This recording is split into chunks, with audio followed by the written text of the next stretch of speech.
कुछ समय पहले रात का अंधेरा गांव पर छाए हुए है। बच्चे आंखों में चमक लेकर एक बुजुर्ग से कहानी सुनने की जिद कर बैठे। उनमें से एक प्यारा बच्चा गोलू बोला, बाबा एक कहानी सुनाओ ना। दादी, कौन सी कहानी सुनोगे बेटा? बच्चा, दादी वही ब्रह्म राक्षस की कहानी। क्या वो हमारे गांव में अभी भी घूम रहा है? बाबा, बैठो बेटा, हमारे गांव पर पिछले 150 साल से काल का श्राप मंडरा रहा है।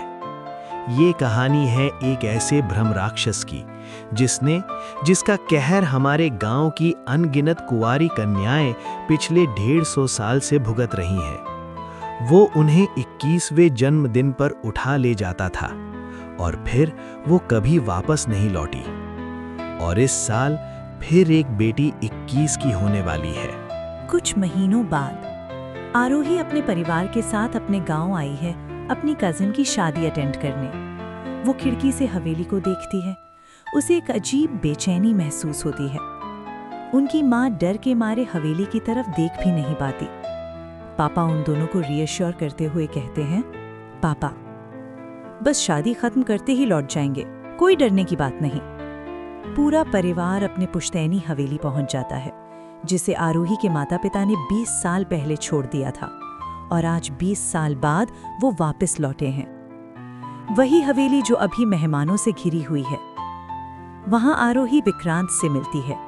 विक्रांत, दूल्हे का भाई, मुस्कुराते हुए दरवाजे पर खड़ा था उनका स्वागत करने। विक्रांत पूरे परिवार को अंदर ले जाता है। हवेली के अंदर पुरानी पेंटिंग्स, मूर्तियां और मिथ्या कहानियों की हवा बसती है। आरोही एक बड़े कपड़े से ढके पोर्ट्रेट के सामने रुक जाती है, जैसे कोई उसे बुला रहा हो। विक्रांत, रात को यहाँ कुछ लोगों ने अजीब चीजें देखी हैं। कहते हैं इस जगह पे कभी एक श्राप लगा था, 21 साल की लड़कियों का। रात हो चुकी थी, सब थके हुए थे तो सोने चले गए। आंचल सोने की कोशिश करती है पर एक आवाज आती है। आरोही जाग जाती है। आंचल, कहाँ जा रही हो? वो भागती हुई उसके पीछे दौड़ती है। आंचल हवेली के पिछले दरवाजे तक पहुंच चुकी थी। दरवाजा खुल जाता है और बाहर का जंगल नीली धुंध में लपेटा हुआ दिखता है। आंचल एक कदम बाहर रखती है, जैसे कोई उसे पुकार रहा हो।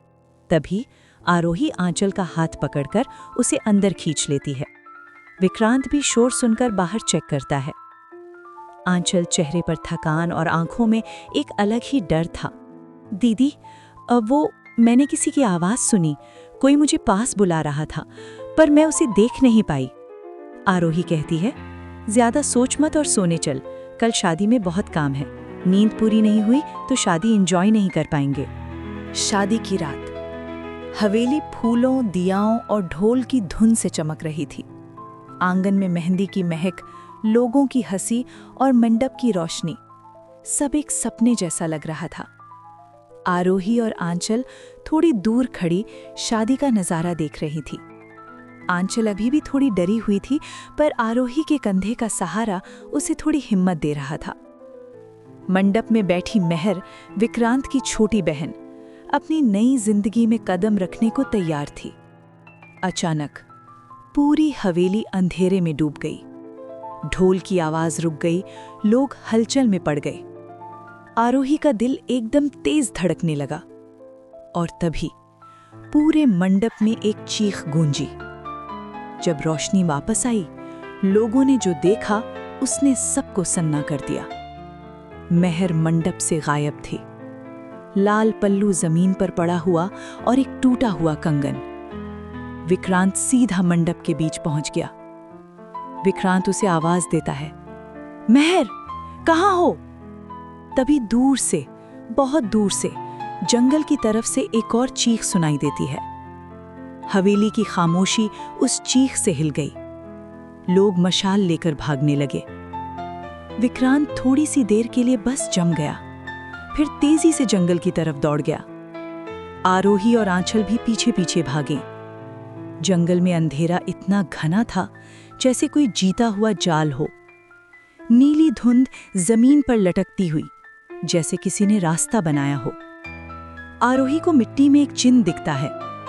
विक्रांत पागलों की तरह चीख रहा था, मेहर, जवाब दो। और फिर लाइट टॉर्चेस की रोशनी में कुछ दिखाई दिया। सभी उस दिशा की तरफ भागे। मेहर जमीन पर पड़ी थी, शांत, बिल्कुल शांत।